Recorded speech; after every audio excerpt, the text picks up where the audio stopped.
خرچ میں بے اعتدالی، ایک تو یہ ہے کہ بخل سے منع کیا گیا، کنجوسی سے منع کیا گیا، مومن کنجوس نہیں ہو سکتا اور اسراف والا بھی نہیں ہو سکتا، یعنی حد سے زیادہ بڑا ہوا فضول خرچ بھی نہیں ہو سکتا.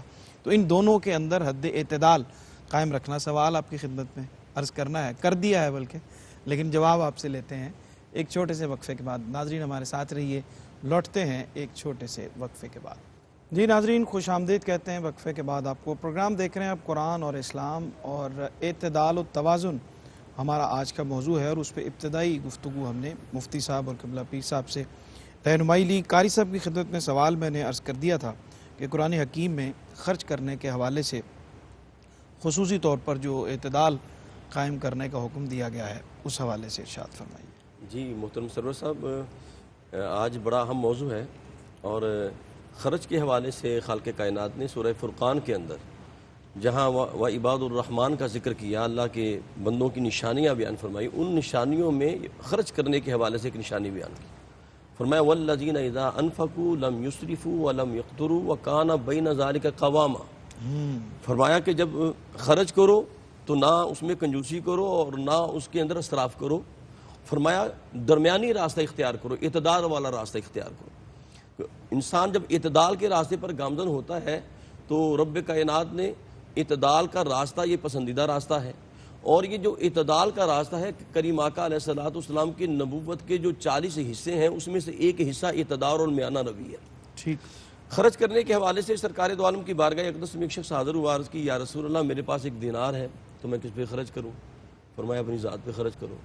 عرض کی یا رسول اللہ میرے پاس ایک اور بھی دینار ہے. تو کریم آقا علیہ السلام نے کہا اپنی بیوی پہ خرچ کرو. یا رسول اللہ ایک اور بھی ہے. فرمایا اپنے بچوں پہ خرچ کرو. یا رسول اللہ اگر ایک اور بھی دینار میرے پاس ہو تو فرمایا اپنے ذوی القربا پہ خرچ کرو.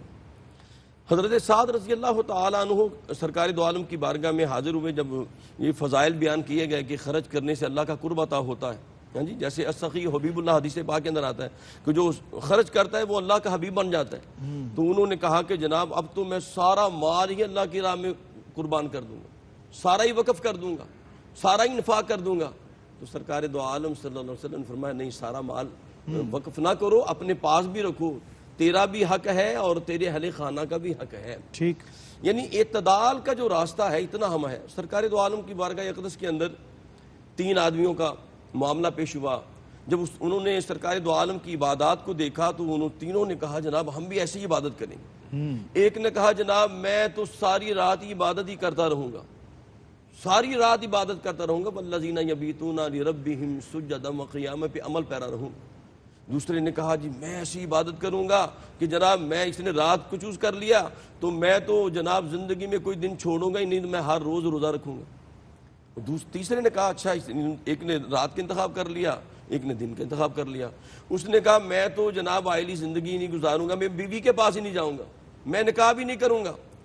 تو جناب اس نے کہا کہ میں بس اللہ کی عبادت ہی کرتا رہوں گا، اللہ کی عبادت ہی کرتا ہوں. سرکار دو عالم صلی اللہ علیہ وسلم کو جب تینوں کا علم ہوا ہے ان کی باتوں کا تو کریم آقا علیہ السلام نے تینوں کو طلب کیا.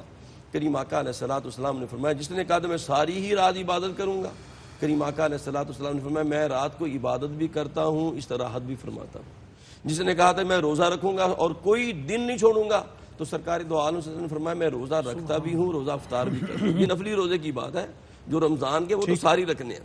جس نے کہا تھا جناب میں بیوی کے پاس ہی نہیں جاؤں گا تو سرکار دو عالم نے فرمایا کہ میں نکاح کرتا بھی ہوں، بیویوں کے پاس بھی جاتا ہوں.